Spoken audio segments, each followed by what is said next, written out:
round. Round 2 is a nice and easy round, okay? A lot of hot, spicy debates are going to happen. It is going to be based on your current teams, and it is going to basically be a combined 11, okay? So basically a combined 11 of Arsenal and Liverpool players. So I'm going to start off with the goalkeeper. Who are you bringing who do you want your goalkeeper to be? It doesn't have to be a Liverpool player, just to let you know. All of these positions, you can have Arsenal players. And it's the same with you, AY. You know the drill. Yeah, I know the drill. So I'll let you start off as the guest. Alisson. Alisson, okay, that's your keeper. Yeah. And you? I agree with that. Okay, that's fine. Do we need to say much else? Is he the best Premier League keeper right now? Yes, he is. Yeah, that's fair to say. He's Liverpool's saver.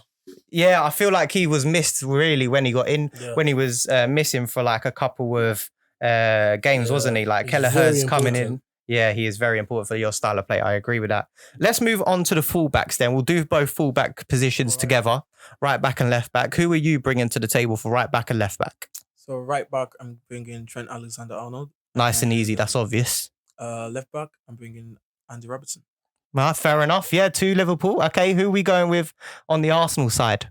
Ben White and Zinchenko. Ben White. No Trent. No Andy Robertson. No nothing. No, I'm gonna try and say a few things. Oh, okay. That is a very big claim. Yeah, I'm not going gonna lie. As the neutral here, that is a very big claim. I'm not gonna lie. But okay, let's go with why you think Trent then. Why do you think Trent and Andy? So Trent, first of all, because of his influence to the game, he's been bringing a lot to the pitch. He's brought leadership skills. He's been winning games for us. Single-handedly, from right back. That's fair. Which is quite rare. He's been scoring worldies. Yeah. And he's been assistant. Like obviously, he has the best crossing ability in the Premier League at the Yeah, moment. statistically, he's great. Yeah, and he's good at free kicks as well. Like he just brings everything to the team. And although I'm not gonna lie that he has his own like issues like at the back and stuff. Okay, yeah. And then with Adam Robertson, it's just that work ethic, that agility, that pace, that relentlessness. Yeah. No, I agree with that. So yeah. I think Ben White and Zinchenko bring that to the Arsenal. Okay. Wow. Yeah. Okay, that's fair to say. That is fair to say. Is that everything? Yeah, that's it. Okay, perfect. Short and sweet. I like that from you. Go on. The aim of a defender is to defend foremost. Trent, for me, he doesn't do that to the best of his ability. At right back, I would like Benjamin White. Because even though he does defend, he also goes forward. Last season, he was very solid. This season, it took him a while to get up to pace with it, but he's still there. He's a commanding person at the back. Yes, he may not give you the goals Trent does, but he does his job. That's why we've got the best defense in the league. Yeah? Wow. Another thing, spitting bars. You have to spit the bars. Spitting bars. Another thing is when the going gets tough for Trent, the going gets tough. When Liverpool are conceding, Trent doesn't really come up. It's when it's flowing. Can I play devil's advocate? I'm gonna back your part. Yeah. Could you not say the same thing about Zinchenko on your side? Yeah, but what I want to bring out with Zinchenko on our side is that Andy Robertson, you can't tell me what he's the best at. I think it's his work ethic. It's like I think it's like Esco said. Work ethic is anybody can work hard. Zinchenko can slot into that midfield as an inverted player. Do you know how many players can do that? Not everybody can do that. They say, it's an inverted role. Zinchenko can slot in, play a pass, move, play a pass. That's why we got him there. Yes, he's defensive. He has defensive mistakes, just the way Trent does. But when we have full control of a game and he slots into that midfield, boy, oh boy, you know what's coming. He does the inverted thing. But I just want to say something. Like Andy Robertson he's the captain of Scotland for a reason. Like Zinchenko's the captain of Ukraine for a reason. Ben White is not going to replace. He's not going to get called up even if Trent is having a bad day. Ben White got called up and he said, "I don't want to play," and Trent still didn't play. Trent still didn't play. Trippier and them man were still above Trent. Bro, you know that on Trent's day. He's gonna play on Trent's day. You guys say that on Trent's day, he's a centre mid for England. Exactly, he likes bombing forward. You know what I'm saying? Yeah, he's got the ability. He's got the free kicks. He's got. But when I need him to defend, is Trent gonna defend for me? Of course, he did that in Champions League. Oh, he did. Yeah. Corner taker quickly, Origi. Yeah. I think I've heard enough. I think this is. Solid at right back. I think this is a definite Trent for me at right back. I like the arguments for him. I don't think you can go anyway past his quality just as a right back. I don't know. I haven't seen a more influential right back in terms of his name being spoken since the likes of like Cafu, I would say. Honestly, is his. I'm not saying he's that great. I'm just saying like in terms of like how he's been spoken about as a right back, no one's been spoken about like that since Cafu, I would say. So yeah, I think Trent is going at right back for me. And at left back, this might shock you, but I am going Andy Robertson. Oh. I am going Andy Robertson. So it is currently 3 points to Andy Robertson. Esco in this round, second round. So there is 3 Liverpool players currently. I think his work ethic, tirelessness. It's just fantastic. It's one of the best. There was a moment where both Trent and him were going head to head for the assist charts, weren't they? I think it was the season before you won the league. It was that 97. We narrowly escaped. 97 points you got that season. Yeah, exactly. Okay, perfect. So that's 3 Liverpool players in. Let's see if you could try and get some Arsenal players into the centre-back positions. So the 2 centre-backs you are offering AY are? Saliba and Gabriel Magalhaes. Magalhaes. Okay, and what about you, Esco? Saliba and... Wait, don't speak for me. Don't see, you see that? Don't speak for him. He's his own man. Don't speak for him. Oh, so Virgil van Dijk and Saliba. So Saliba's definitely in there. Okay, so that's a point to AY for having Saliba in there. Perfect. So now basically the argument has got to be, why is Virgil van Dijk got to get in over Gabriel Magalhaes? Well, his presence to the team is unquestionable. He's just he's a defender. Like if you wake up and ask a 5-year-old a defender, you can say Van Dijk. He's a substitute for that. He's like a synonym for a defender. And not just that, he has the physicality, the strength, the headers, the accuracy in passes and all that. And obviously tackles. He's one of the best. Yeah. Okay, interesting. All right. What about for Gabriel then? What's your? I think Van Dijk's lost a bit of pace. He's not the same player as he was once before. I think Gabriel he's out there. He's one of the best defenders in the Premier League. Again, I have to speak on it. Yeah. Best defense in the Premier League. He's part of that. Can I just make a disclaimer as well? I'm basing it on this season, just to let you guys know. This is based on this season. So this is why I'm making the choices that I'm doing with the positions. Relentlessness, power, pace. He's onto you. Physically, he's onto you. Even in the Brazilian squad, physically he's onto you. He's one of the most improved defenders I've seen. He stepped into the Premier League how many seasons now? And he's already one of the best. Yeah, people talk about Saliba, but without him, Saliba can't do his job. He sweeps, he's got the pace, he rarely gets injured. You know what I'm saying? He rarely gets injured, unlike some players. I understand Van Dijk's got that presence, but he doesn't have that presence as he once had before. You know what I'm saying? I feel like Gabriel is like he's the Joe Matip of Van Dijk. Oh. Back in the day, he fits in. He fits without in. Joe Matip. It can't work. It can't work. So you need a Gabriel. You need someone that's gonna pull the game to you. Like, yo, let's have it. Let's have it. You get what I'm saying? Yes, Van Dijk has done wonderful stuff, but this season he's not been as good as he should be. But I was gonna say, but some people are saying that he's getting back to his best now. He's getting back, 100%. But he's not yet there. Like today, he's lost that yard of pace. He's lost that yard of pace. I doubt it. Like both for club and country, he is still the man. He just had an injury, and you lot just he's injured. Your season was done. He's still and he's not playing with the best tackles. He's check his passing accuracy, his tackle accuracy, successful tackles. Interceptions. Wow, I'm not seeing anything. No, definitely. He's playing in when you're playing with people, I can't really justify what's going on. You know what I'm saying? I just want to say this because go on then. The way Gabriel, I just pray that Nketiah because I like Nketiah. I just pray he's not gonna play the game because the way he's gonna get pocketed by Van Dijk. You lot will not. Eddie Nketiah. It's like you just said that Nketiah's not playing. So why are we making this argument? Why are you talking about this? You lot won't find him in London. I promise you. Okay, all right. I've got a question for you now. Since I've done one for him, I want to do one for you. Why wasn't Van Dijk in your top 10 then? I mean, I've done this phone call with you already in the top 10 centre back. So if you want to watch that after this video, check that out as well. Well, that's more like a form decision. Form decision. So currently this season he's out of form, is what you're saying? No, obviously. Then he had a red card. I'm a Liverpool fan, obviously, and I was quite emotional with the decision. So, you got a red card. He chucked him at his top 10. He got a red card. I mean? So it's one of them ones. But all right. I can question his ability. Okay, I've made my decision because it's based on this season. And because you had him out of your top 10, I cannot have VVD in this. I'm not going to lie to you. So Gabriel Magalhaes makes the centre-back partnership with with Saliba, sorry. So that is now 3 points to 2 going into the midfield. Ooh. We're going to do midfield trio together, all three of your midfielders who you want in it. So I am going to start with AY. I feel like as the one with the points to gain. Well, actually not points to gain, but points to make. Yeah. But I'm not trying to give him any points. So I'm going to go with Declan Rice, Deckers, Martin Odegaard, and one of the most informed players right now in the Premier League, Kai Havertz. 60 million down the drain. Kai Havertz goes again.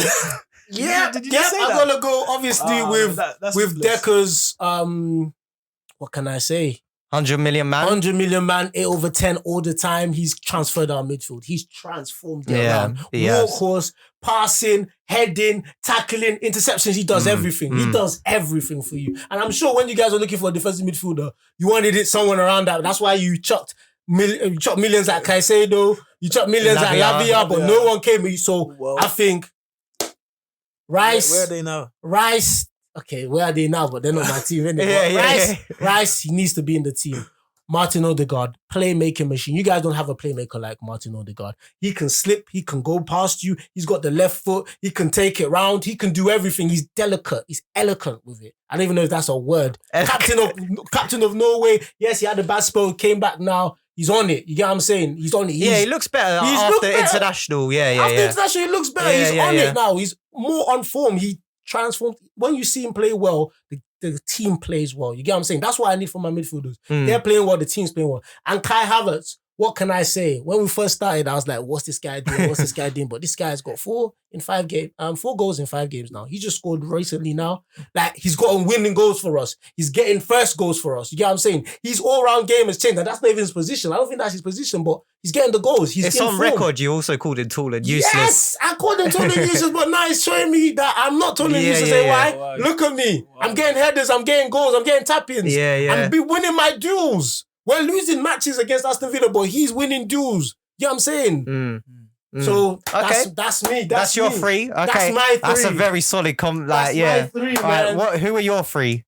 Obviously, I'm going to go for Liverpool players because... All three Liverpool. 100%. This has got to be the biggest argument I've ever heard. It's the nucleus of the team, and it's the middle. Without the midfield, the forward cannot do anything. I think they do the most work. 100%. So their work ethic has to be top-notch. And 100%.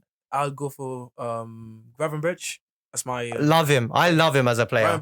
I do love him as a player. I'm just going to talk about him a little bit. Okay. His style of play is exquisite. He gives me kind of like, he reminds me of a player in the past that I used to like, Andre Pello. He just has that kind of like... That's a big compliment. Yeah, twist and turn. Person, the vision, He's got it. And also a bit of like skill, like... just that dribbling like effect to him, like a Spanish player, isn't it? That flair, that kind of flair. He's actually brilliant, and he's the closest thing that happened to Amsterdam or Ajax since Sneijder. Wow. Wow. And I would also talk about obviously McAllister. So the second person you want in your team is Alexis McAllister in the combined 11. Yeah. Cool. Let's hear your reasons for that. He's just he's a DM. He's a good DM. Obviously. Is he a DM though? So he's a box-to-box midfielder. He is, yeah. But the DM role he's been playing for Liverpool is quite... I mean, he's doing it great. Sometimes he interchanges with Gravenberch, but he's actually doing great. Like, if you look at the games, the recoveries, recoveries, the tackles, the passes, the goals as well. I think he scored a Wardy from the obviously outside 18, and I think I wouldn't put any Arsenal player over him at the moment. Do you know what? I feel really bad for Alexis McAllister because the number he has on the back of his shirt, it really is a bit like misleading, isn't it? Like to be a number 10 for Liverpool. Is it like you got to be Felipe Coutinho? You got to be these sorts of players. Do you know what I mean? And it's a bit misfortunate that he is that number 10. Yeah, like he's a tireless midfielder, really, rather than one of these silky players. Yeah. Okay, that's good. So you got Gravenberch and McAllister. I Who know- is your third I one? know he's gonna pick. 100%. I'm gonna choose Dominic Soboslai. That's a Soboslai talented player there, yeah. I mean, he's young. Yo. He's versatile. Mm, He's got vigor. He's got agility. Like mm. he's got speed, and he's got shot power and shot accuracy. Like and passing. One of the Crossing. best shots on a player I've ever seen. 100%, Yeah, like, yeah. I knew I was gonna bring that to the team when I watched his highlights from his previous club. Like I was like, okay, this is a good player that any team would like to have. This is the kind of players that Real Madrid and Barcelona sign. Elite players, and yeah, he's not disappointed. Crosses, he's giving the ball sense. You know, he's been like the one moving the team in a way. That number he's wearing also a significant number because that's Steven Gerrard's number, and it's very very iconic.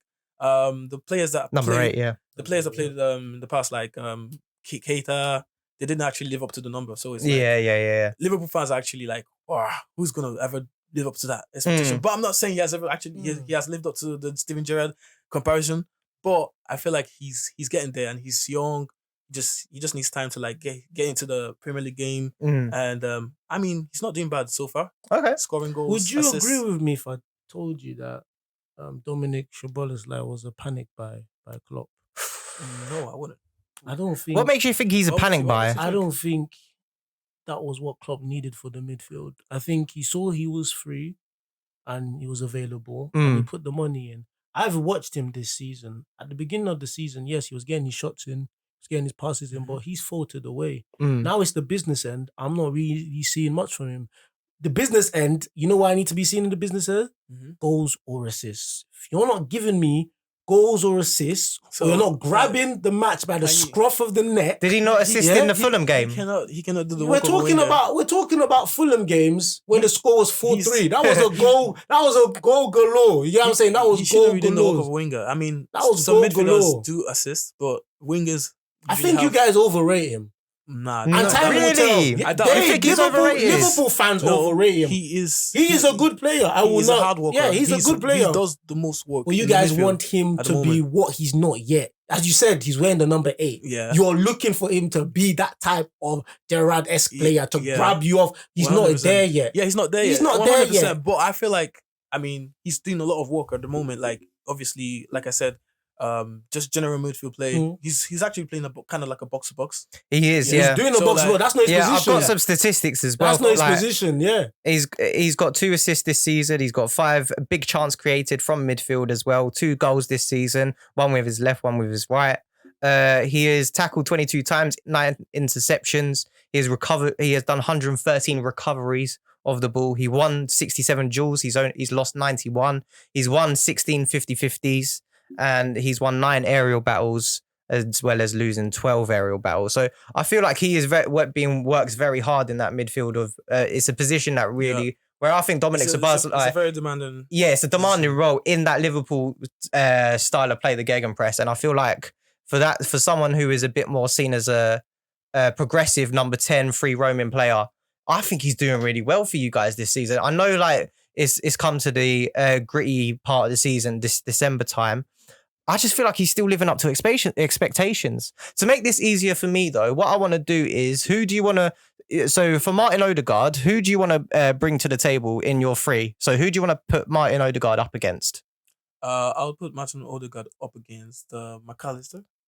What, really? No, Szoboszlai. No, Szoboszlai is better. All right, well, okay. Right now, Szoboszlai Well, is against actually... McAllister. What he brings to the Liverpool team, Martin Odegaard is not bringing that to the team. Okay, all right. Okay, I'll make a decision And, then. With Kai Havertz, I don't even understand why you... That is like... It's a no-brainer. Like, that You gotta guy... put him in. Okay. He's playing an attacking role. Look at his stats. He doesn't have up to like 5 goals in the season. Like, come on, man. He's All right, about so- to get 5. He's on 4. Yeah, And he's he just scored one 4 in his behind. last. He Scoring scored penalties 4 and tap-ins goals. and He you're scored 4 hyping goals him. in his last You're not 40. hyping him a lot, And he's though. got 4 Okay. and 5. Like, All right. Quickly then. So if we're doing Odegaard versus McAllister, I think Odegaard wins this personally for me. I don't think that was the smartest of moves by should you. have picked Szoboszlai. Yeah, I would have gone with Gravenberch for me. I would have said. else. You should But have picked someone Who are you else. going to face Declan Rice against then? No one. Because he's the So, guy. Declan Rice. Who are you going to Well, put up? Gravenberch or Szoboszlai? Well, It's a difficult one. I kind of feel like Declan Rice is actually. I'm not gonna question his ability. Just put him in the team. Then. I would say he replaces Gravenberch in my Yeah. opinion. Okay, Declan Rice is in the team, so that's another point to AY. So Kai Havertz versus Gravenberch.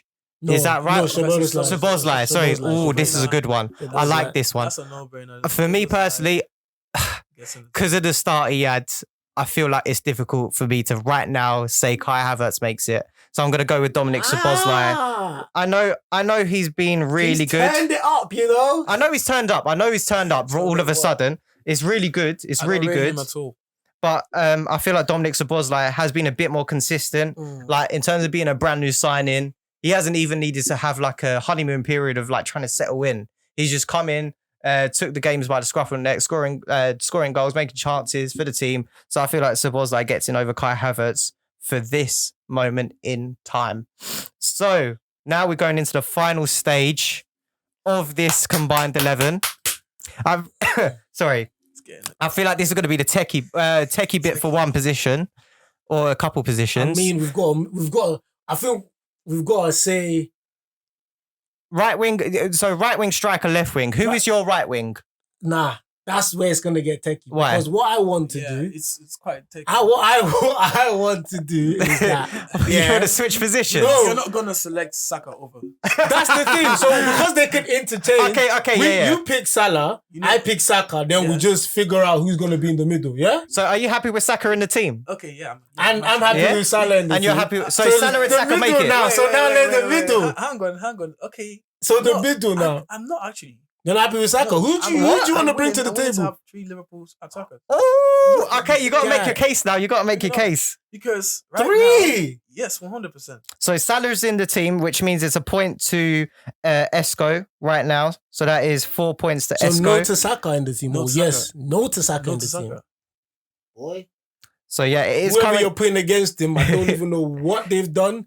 I don't know what they've got cooking. Okay, well, it is currently 6-4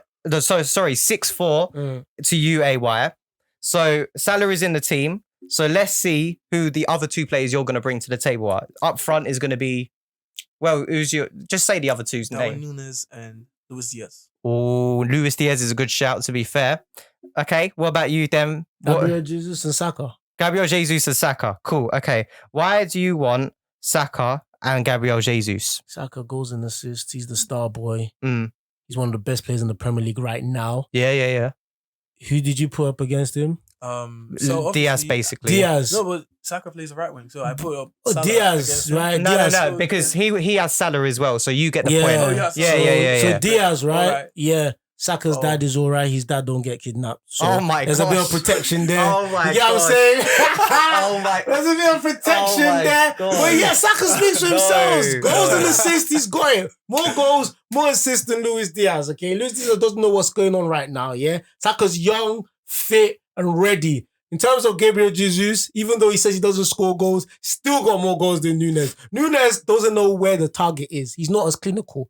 And this is coming from Gabriel Jesus that's not even clinical. If Núñez doesn't score, what does he bring to the table? Nothing. If Jesus doesn't score, he can play, mate. He can play on the wing. He can dribble Interesting. pass. He's got that play-making type of decision making. You get what I'm saying? Núñez is a Dumbo. You don't know what's going Where has he on. been half of the season? Half of the season? What are you talking about half of the season? Núñez has been there this season. He's not doing nothing. He's not done anything. That's the thing. He's not even, he's hitting the post. He's hitting the bar. I can't really. Gabriel Jesus has how many goals in the Champions League? I think he's got like 4. So he's Something like scoring that. somewhere. Yeah, Núñez, yeah. where's Núñez scoring? Nowhere. Yeah, League fair. Cup? Come on, bro. Come Okay. on, bro. All right. So, do you want to make your cases Yeah, for why 100%. Núñez and Diaz should get in? Yeah. So Diaz, I mean, you can't question his incredible dribbling ability. His creativity on the pitch. He's cut in, cut out. Twist and turn. Crosses, passing, intelligence, headers. I mean, look, bro. Like he's a have to. He's a have to. Like if you want to win games, you have to have a Luis Diaz in the team, and he also has that South American presence, which kind of like it just defenders are actually scared of that. Like they don't want to come against a a South American because it's quite like you know what you can get embarrassed and stuff. But well, apart from that, like it's just he wins games for you, and I know he's had a rocky season. Obviously, what you just said, and also like injuries and stuff. But I would still get him over the team over Saka because of his experience and. Yeah, I feel like Saka wins games as well. Interesting. Yeah. Okay, I've made my decision. I'm gonna go with Jesus and Bukayo Saka. Well, I'm not defending Nunes yet. Oh yeah. Oh my Who gosh. wants to defend? Alright, my bad. I would say I'll carry on, but I'm not gonna lie. I don't think Nunes is getting into my team. I've seen him miss too many chances this season, and last season. And in European competitions, to think about him in this combined 11. Well, I feel like it's just you lot should give him time. I mean, he has a huge hefty high price tag to his name. Understandable. It's even on the record. It's even on the record that you said Gakpo should be starting ahead of him in this on this podcast. Just like on the record that you said Kai Havertz and shit. Yeah, that's how it is. Let me just read out the combined 11. We have got Alisson in goal. We have got Trent Alexander-Arnold at right back, Gabriel and Saliba at centre back. Left back is Andy Robertson. Centre mids are going to be Odegaard, Declan Rice and Dominic Szoboszlai. Right wing is Mohamed Salah. Up front is Jesus. And left wing is Bukayo Saka. I'm not going to lie. I really like that team. That's a really good team. That's a solid team right there. It's a solid team, but Van Dijk should have. Oh, yeah. No, that's fair. That's fair. Yeah. Okay. Anyways.